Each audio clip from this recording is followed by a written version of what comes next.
এই যে এটা হচ্ছে বলে হচ্ছে ভাদালি ঘাস। এই ভাদালি ঘাস মারার জন্য কিন্তু ওষুধটা একটু আলাদা। যেমন এটা হচ্ছে মিমপ্লেক্সের আইলেট আছে, তারপরে সানরাইজ আছে আরেকটা কোম্পানির। কিন্তু এই আইলেট সানরাইজটা দিলে ভাদালি মরবে, কিন্তু গাছটা একটু ডাউন হয়ে যাবে। এই কারণে আমি কোনো ঘাস মারা ওষুধ দিব না।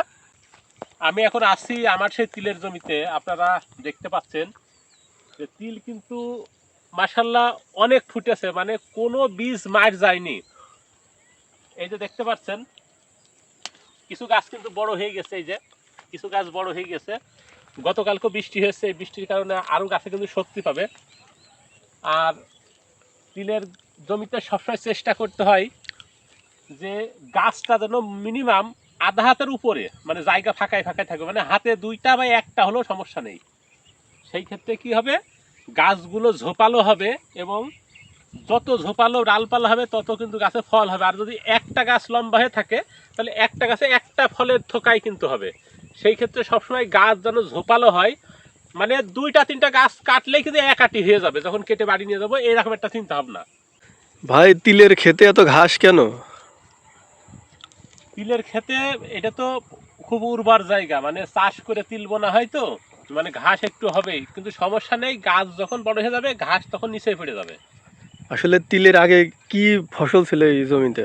এই জমিতে তিল বোনার আগে হচ্ছে ভুট্টা চাষ ছিল। ভুট্টার চাষ হওয়ার পরে ওই ভুট্টার গাছগুলো খড়ি অথবা বাড়ি নিয়ে যাওয়া, আবার যদি মনে হয় দেখেন পুড়িয়ে দেবো, একই কথা দিয়েতে আমরা হচ্ছে এই চাষ করে তিল বুনে দিয়েছি। এই তিল তোলার পর আবার কিন্তু এখানে ধান হবে। ধান তোলার পরে আবার ফের ভুট্টা হবে, কারণ ভুট্টাটা হচ্ছে 6 মাসের ক্ষেত, আর তিলটা হচ্ছে 2 মাসের ভিতরে হয়ে যাবে, 2 মাস 2.5 মাস।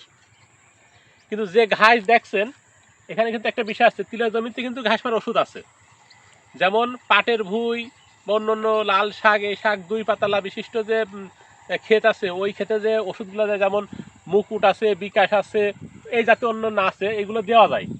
কিন্তু দিলে যে এখানে দেখতে পাচ্ছেন আপনার একটা জিনিস, এই যে এটা হচ্ছে বলে হচ্ছে ভাদালি ঘাস। এই ভাদালি ঘাস মারার জন্য কিন্তু ওষুধটা একটু আলাদা। যেমন এটা হচ্ছে মিমপ্লেক্সের আইলেট আছে, তারপরে সানরাইজ আছে আরেকটা কোম্পানির। কিন্তু এই আইলেট সানরাইজটা দিলে ভাদালি মরবে, কিন্তু গাছটা একটু ডাউন হয়ে যাবে।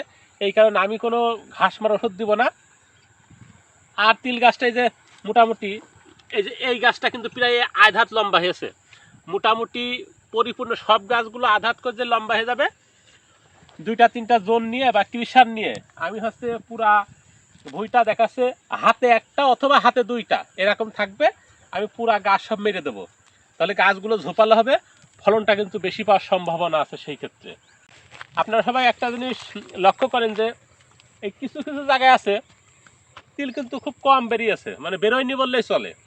এখন আমি কিন্তু প্রথমে একটু টেনশন করছিলাম যে তিল কম বেরিয়েছে এখানে কেমন হবে, কিন্তু পরে যারা এই চাষের সাথে অভিজ্ঞ, চাষের সাথে জড়িত, তাদের কাছে একটু খোঁজ খবর নিয়ে দেখলাম, তারা বলছে যে মেরিয়ে দিয়ে তো 1 হাত আধ হাত পরেই করা লাগবে। যেমন দেখেন এই গাছটা প্রায় মোটু হাত পরে, এই গাছটা আধ হাত পরে, তার মানে আমার ওইদিকে যেখানে ঘন বেরিয়েছে সেই জায়গায় কিন্তু আমার পাতলা করে দিতে হবে মেরিয়ে মেরিয়ে, মানে তিল গাছ উপড়িয়ে উপড়িয়ে, তাতে এইটাই ঠিক আছে।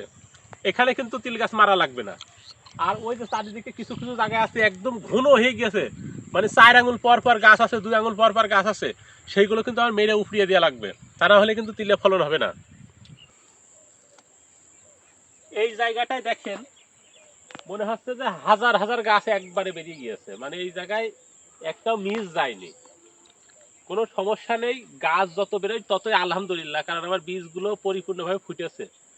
গাছ বড় হয়ে যাবে তখন কিন্তু আমি বেছে বেছে গাছগুলো এর ভিতরতে ছাঁটাই করে দিব, বা নিড়িয়ে দেওয়া যেটাকে বলে। গাছ শুধু গাছগুলো নিড়াবো, ঘাস নিড়াবো না। আর তাহলে আমি ফলনটা পাবো আশা করছি পরিপূর্ণভাবে। কিছু গাছ এখনো ছোট আছে, যাক বড়গুলো রেখে দেবো, ছোটগুলো মেরে দেবো, কোনো সমস্যা নেই। সবাই দেখলেন তাহলে যে আসলে প্রতিটা ক্ষেতের আলাদা আলাদা নিয়ম আছে, চাষের আলাদা আলাদা নিয়ম আছে। তিল বুনেছি, তিল গাছ যত বেশি হবে বা তিলে ফলন হবে এরকম কিন্তু না। আমার দেখেন তাহলে বীজ বুনেছি, সেই গাছ কিন্তু আবার এরকম মেরে ফেলে দিতে হবে, কারণ ঘন হয়ে গেলে ফলন হবে না। যত গাছ অল্প থাকবে তত কিন্তু ফলনটা ভালো পাবো, সেই আশাই। তার মানে বুঝতে পারছো যে তিল গাছ কিন্তু অবশ্যই ছাঁটাই করতে হবে। যেমন তিল, পাট ইত্যাদি এরকম কিছু কিছু জাত আছে, সেই সব গাছগুলো ঘন হলে কিন্তু ফলন ভালো হয় না। সেই সব গাছগুলো একটু পাতলা হতে হয়, তাহলেই কিন্তু ফলনটা ভালো হয়। যাই হোক, যারা এতক্ষণ আমার সাথে ছিলেন সবাইকে অসংখ্য অসংখ্য ধন্যবাদ। ভিডিওটি দেখার জন্য আরও বেশি বেশি ধন্যবাদ। সবাই আমার সাথে থাকবেন, পাশে থাকবেন। আমি আরও এমন নতুন নতুন ভিডিও নিয়ে আপনাদের সামনে হাজির হব। আজকের মতো বিদায় নিচ্ছি। আল্লাহ হাফেজ।